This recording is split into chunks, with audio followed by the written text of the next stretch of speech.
এবার ভাবছি কাঁচামরিচ বিক্রি করেই বড়লোক হয়ে যাব। আইডিয়াটা কেমন বলুন তো? আসসালামু আলাইকুম everyone, welcome back to my another new blog video. আপনারা সবাই কেমন আছেন? আশা করছি অনেক বেশি ভালো আছেন। আলহামদুলিল্লাহ, আমরাও ভালো আছি। আজকে চলে আসলাম নতুন আরেকটা ভিডিও নিয়ে। এই তো আজকে কাঁচামরিচ তুলছিলাম। আমাদের বাড়িতে এবার একটা কাঁচামরিচ গাছে কাঁচামরিচ ধরেছে অনেকগুলা। তাই ভাবছি বাজারে বিক্রি করে বড়লোক হয়ে যাব। কারণ আমাদের বাড়িতে যেহেতু আমের গাছ অনেক বেশি, তারপর মেহগনির গাছ অনেক বেশি, অনেক ছায়া হয় বাড়িতে, সবজি খুব একটা ভালো হয় না। কিন্তু এবার কিছু কাঁচামরিচ গাছ, বেগুন গাছ জারিনের দাদু লাগিয়েছে বাড়িতে। এবার মাশাআল্লাহ একটা গাছে কাঁচামরিচ হয়েছে। তাই আমি আর আমার মেয়ে কাঁচামরিচগুলো তুলে নিচ্ছিলাম আর আপনাদের সাথে ভিডিওটা শেয়ার করলাম। আমার চ্যানেলটা এখনও যারা সাবস্ক্রাইব করেনি তারা অবশ্যই আমার চ্যানেলটা সাবস্ক্রাইব করে দিবেন আর পাশে থাকা বেল আইকনটি প্রেস করে দিবেন, যাতে আমি ভিডিও ছাড়ার আগেই আপনারা নোটিফিকেশন পেয়ে যান। আর এই তো রাতের বেলা জারিনের বাবা কিছু সবজি নিয়ে এসেছিল। এই তো পুঁইয়ের শাক নিয়ে এসেছিল, একদম ফ্রেশ পুঁইয়ের শাক। মূলা নিয়ে এসেছিল। এখন যেহেতু সিজনাল সবজি অনেক পাওয়া যাবে শীতের জন্য, এখনই উঠে গিয়েছে শীতের সবজিগুলা। আর এদিকে নিয়ে এসেছিল কচুরমুখী, করলা, মূলা নিয়ে এসেছিল। জারিনের দাদু মূলা রান্না করার থেকে কাঁচা খেতেই বেশি পছন্দ করে সালাদ হিসেবে। আমি একে একে বাজারগুলো সব গুছিয়ে নিচ্ছি। আর এদিকে নিয়ে এসেছিল কাঁচামরিচ, আর পেঁপে নিয়ে এসেছিল একটা বড় পেঁপে। যেহেতু আমাদের বাড়ির কাছেই বাজার, তাই ডেলি অল্প করেই বাজার করা হয়, কারণ যখন ফুরিয়ে যায় তখনই বাজার আনা যায়, একদমই বাড়ির সাথেই বাজার। পটল নিয়ে এসেছিল।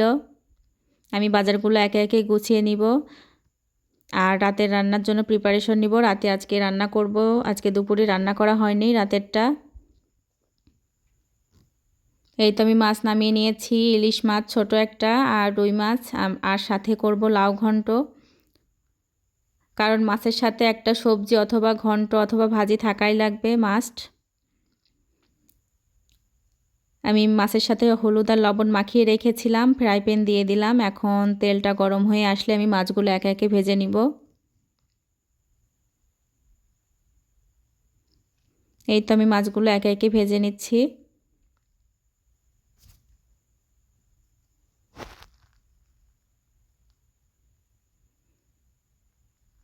আর অন্যদিকে লাউ ঘন্ট করে নিব। লাউ ঘন্ট আমি আলু দিয়ে নিয়েছি কিছু। এখন দিয়ে দিচ্ছি পেঁয়াজ, কাঁচামরিচ আর রসুন আর পরিমাণ মতো লবণ দিয়ে সিদ্ধতে বসিয়ে দিব। আর অন্যদিকে আমি ইলিশ মাছ জাল করে নিচ্ছি। ইলিশ মাছের মধ্যে বাটা মশলা, গুঁড়া মশলা সব কিছু দিয়ে দিয়েছি, হাতে মাখিয়ে বসিয়ে দিয়েছি। এদিকে আমার মাছটাও ভেজে নিয়ে অলমোস্ট শেষ। আর এখন পেঁয়াজের বেরেস্তা করে নিচ্ছি।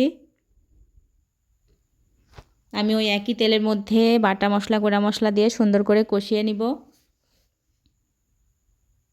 এই তো আমার মশলা কষিয়ে নেওয়া শেষ। এখন আমি ঝোলের পানি দিয়ে দিব আর মাছগুলো দিয়ে দিব।